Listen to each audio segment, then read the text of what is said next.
परिवार ये महत्वपूर्ण बैठक में जहां पर हम लोग सब लोग उपस्थित हुए हैं, एक बहुत महत्वपूर्ण समय, इस समय हमारे प्रदेश के विधानसभा चुनाव नज़दीक आ गए हैं, जिनकी तारीखों की घोषणा का समय दिन ब दिन आता जा रहा है पास में ही, जिस पर विचार व्यक्त करने के लिए आज सभी भाइयों को यहाँ पर बुलाया गया है। यह मित्रों को एकत्रित हुए हैं कि इस पे आने वाले जो विधानसभा चुनाव हैं, इसकी विचार अपने अपने रखें। आज विषम परिस्थितियों में हमारा प्रदेश गुजर रहा है, बड़ी अपर्याय स्थितियां हैं। देश विदेश, देश प्रदेश, शहर, विधानसभा और हमारे क्षेत्र, सबके समीकरण और अपने अपने उद्देश्य अलग अलग होते हैं। देश के शासक देश का काम कर रहे हैं, उनके पास उतना साधन है, संसाधन है। प्रदेश के लोग, प्रदेश में बैठे हुए सत्ताधारी लोग, वो अपने अपने कार्यों में लगे हुए हैं। लेकिन प्रदेश के चुनाव जब आते हैं तो प्रदेश के लिए, आने वाले भविष्य के लिए, जहां पर हम निवास करते हैं, वहां की श्रेणी से शुरू होता है विकासों का कार्य, हमारी आपकी समस्याओं का समाधान, जिसके लिए हम जनप्रतिनिधि के रूप में, विधायक के रूप में एक विधायक को चुनते हैं। लेकिन वो जनप्रतिनिधि आज राजनीति की परिभाषा को बदल चुके हैं। मैं किसी का विरोध नहीं करता, मेरा भारतीय मित्र परिवार किसी का विरोध नहीं करता, लेकिन जो हो रहा है क्या वो ठीक हो रहा है? इस पे हमको आपको चिंतन करना पड़ेगा। किसके पास क्या था, वो कहां से कहां पहुंच गया, मुख्यमंत्री ने ये कर दिया, प्रधानमंत्री ने ये कर दिया, यहाँ ये होना चाहिए, यहाँ नहीं होना चाहिए, लेकिन इसका कोई भी वास्तविक स्वरूप से कार्य करने वाले लोग, जिसको हम जनप्रतिनिधि के रूप में बनाते हैं, वो बनने की स्थिति में मुझे नहीं दिखता है कि कोई अपने अपने जिम्मेदारियों के साथ में कार्य कर रहा हो। जनप्रतिनिधि, सबसे बड़ी बात आती है जनप्रतिनिधि, जिसको हम विधायक के रूप में चुनकर सदन में भेजते हैं, वो हमारी आपकी आवाज़ बनकर वहाँ पर बात करने जाता है, हमारी बात को उठाने जाता है। लेकिन क्या वो आपकी आज की तारीख में कोई भी एक विधायक आपकी बात लेके जा रहा है?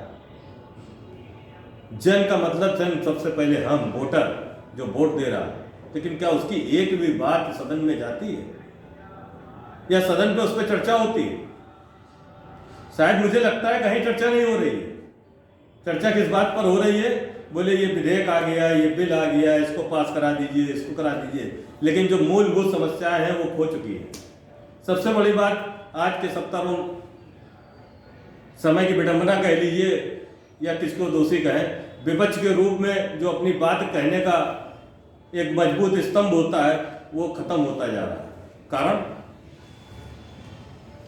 या तो उसमें वो विवेकशील लोग चले गए, या अपनी बात को रखने के लिए उनको मौका नहीं दिया जा रहा, या वो अपनी बात उठा नहीं पा रहे हैं। तो हमको आपको एक बार चिंतन करना होगा।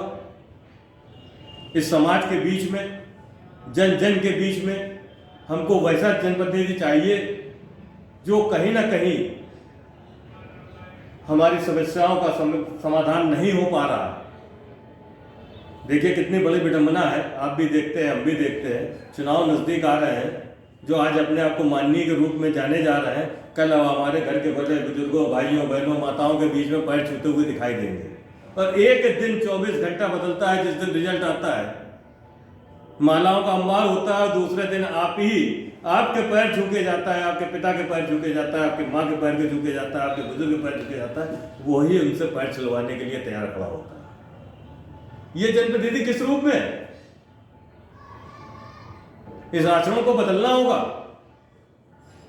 जनप्रतिनिधि जनप्रतिनिधि के रूप में आया है, वो कार्य करने आया है, वो वोट मांगने आया है। किसके लिए आया है? हमारे वोट से ही जनप्रतिनिधि बन रहा है, विधायक बन रहा है, माननीय बन रहा है। लेकिन आप क्या, कोई समस्या आती है तो वो कहता है भाई इसमें मैं क्या कर सकता हूं, तो कहीं ना कहीं अर्थ सामने आ जाता है। इस समस्या को समाधान हमको आपको मिलकर खोजना होगा। देश की परिस्थिति में अगर हम देखते हैं, वो भाव खत्म हो चुका है। आज देश किस ओर जा रहा है? हम किस में बांट रहे हैं? कल तक यादों में बांटे थे, परसों पंडितों में बांटे थे, नरसों बनियों में बांटेंगे, बोले शेड्यूल कास्ट में बांटेंगे। मैं नाम किसी का नहीं ले रहा हूँ, किसी 70वें पार्टी के नाम नहीं ले रहा हूँ, लेकिन आपके दिमाग में शायद मेरे ख्याल से सभी पार्टियों के नाम घूम रहे होंगे मेरे शब्दों के साथ में। मैं विरोध नहीं करता, सबको अपने समाज में जीने का हक है, सबको अपनी बात कहने का हक है, जो जिस रूप में अपना समाज में स्थान बनाए हुए उसको हक है, लेकिन उसका दमन भी नहीं होना चाहिए। आज आप देश को किस में बांट रहे हैं? 2 वर्गों में देश धीरे धीरे बढ़ता जा रहा है।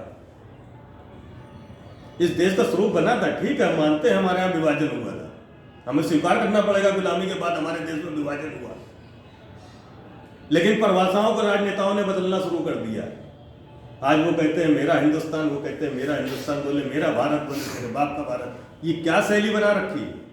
नहीं, इससे ऊपर उठ के आइए, इस पर चिंतन करिए।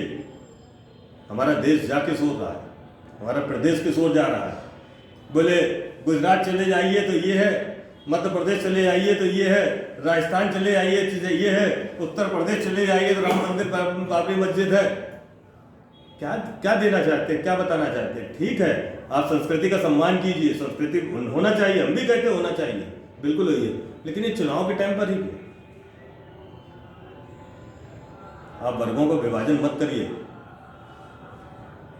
आप अध्यात्म की बात करते हैं, संस्कृति की बात करते हैं, वेद पुराण की बात करते हैं, वर्ग वहां पे भी बने थे, वहां पे वर्ण रूप भी बने हुए कि ये शूद्र है, ये ब्राह्मण है, ये क्षत्रिय है, ये ठाकुर है। उस परंपरा को हम आप खत्म करने की स्थिति में नहीं है, लेकिन जो एक भाव था मानवीय संस्कारों का, वो शायद खत्म होता जा रहा है, उसको लेके आइए। तो भारतीय मित्र परिवार जो हमारे बीच में एक शब्द है मित्र का, ये मित्र शब्द एक ऐसा है कि सब शब्दों में परिवर्तन हो सकता है, लेकिन ये शब्द आदि अनादि काल से मित्रों में परिवर्तन नहीं हुआ, मित्र शब्द में परिवर्तन नहीं हुआ। वो चाहे भगवान श्री राम की बात करें, निषाद राज के साथ में उनकी मित्रता थी, वो आज भी कायम है। उस पर हम भी जब भी चर्चा करते हैं निषाद राज का नाम जरूर आता है, उसने मित्रता निभाई भी, वह धर्म और जाति की बात नहीं थी। आप कर्ण और दुर्योधन की बात करें, मित्र शब्द आज भी आता है, दुर्योधन गलत था लेकिन मित्र भाव उसने निभाया, अंत तक साथ में खड़े होकर लड़ा, उसने अपनी लड़ाई में पूरा साथ दिया। वो जानता था कहीं ना कहीं हमसे गलती हो रही है, लेकिन नहीं, मित्र मूल्य को उसने कम नहीं होने दिया। तो यही भारतीय मित्र परिवार मुझे लगता है, मैं अपने शब्दों में कहना चाहता हूं कि मित्र का जो एक शब्द है ये सर्वोपरि है। इसमें सब जातियां और सब वाद, सब परिवार, सब वर्ग, सब विभाजन, सब बहुत छोटे और बौने दिखने लगेंगे अगर आप इस पर चिंतन करेंगे। तो आप मित्र रूप में देश को आगे बढ़ाइए। मित्रों की क्या जरूरत है? मित्र यानी कि आप भी एक चाय बेचने वाला भी हो सकता है, झाड़ू लगाने वाला भी हो सकता है, एक करोड़पति भी हो सकता है, एक अरबपति हो सकता है, अब अडानी और अंबानी भी है, लेकिन मित्र भाव जब आता है तो सब सामान्य रूप से देखे जाए।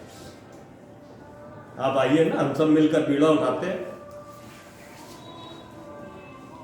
कि मित्र भाव से हम एक दूसरे का सम्मान करेंगे, एक दूसरे की जरूरत को पूरा करेंगे, एक दूसरे की समस्याओं को निपटाएंगे। शायद मुझे लगता है कि इसके बाद किसी बात और विवाद और विभाजन, जाति वर्ग की आवश्यकता नहीं पड़ेगी। आज हो सकता है कि हम लोग संख्या में कम हो, लेकिन जब ये बात आप जनमानस को लेके जाएंगे, अपनी बात कहेंगे,